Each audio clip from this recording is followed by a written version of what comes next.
Tom, I gather there's been a little bit of sort of indication from Downing Street on this business about the sort of single market and remarks from Rishi Sunak when he was in Northern Ireland earlier today.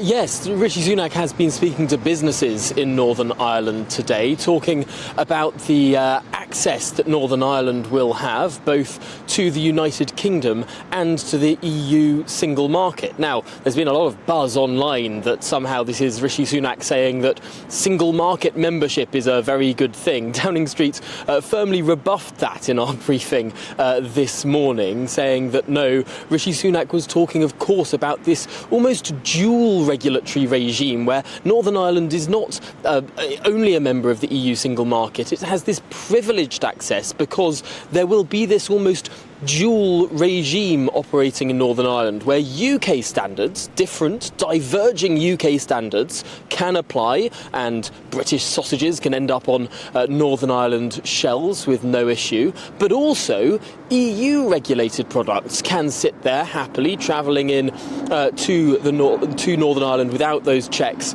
within the island of Ireland, and so you sort of get this best of both worlds position. That's what Rishi Sunak was saying at the Coca-Cola manufacturing plant a little bit earlier today. And it is interesting looking at Coca-Cola as a business, because I don't know if you often buy a can of Coca-Cola, Mark, but when I do, sometimes you'll see there's a little label on the top of the can saying multi-pack can, not for single-use sale. And I think what we're going to start to see as a result of this agreement is a lot more labelling in Northern Ireland and perhaps in the United Kingdom as well. Products labelled UK good, not for EU consumption, because that's basically what this deal agrees. Red lane and green lane. UK products staying within the UK, not going on to the EU, but being able to be unfettered, unchecked between Northern Ireland and Great Britain. And, of course, the assessment as to whether, if you pardon the pun, it will all fall flat or the fizz might go out of it once the DUP have taken this apart. We're understanding from Geoffrey Donaldson that, you know, the willingness is there, but clearly what is exercising in them is this so-called Stormont break. Is that a veto or not? Well, this is a really crucial question, and it's something that I've been able to get some clarification on in the last hour. There were lots of reports yesterday that this Stormont break would need cross-community consent to be able to be deployed, i.e. unless the DUP and Sinn Féin both agree, they wouldn't be able to stop EU law. Well, I understand that's not actually how it would work.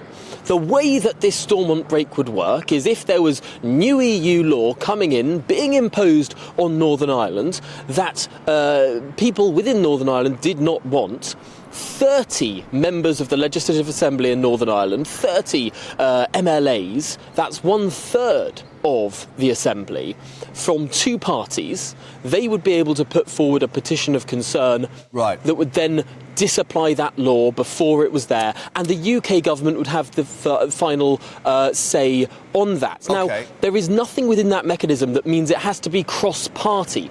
Interestingly, two parties, that could be, for example, the DUP and the UUP. Two unionist parties could band together and stop that EU law.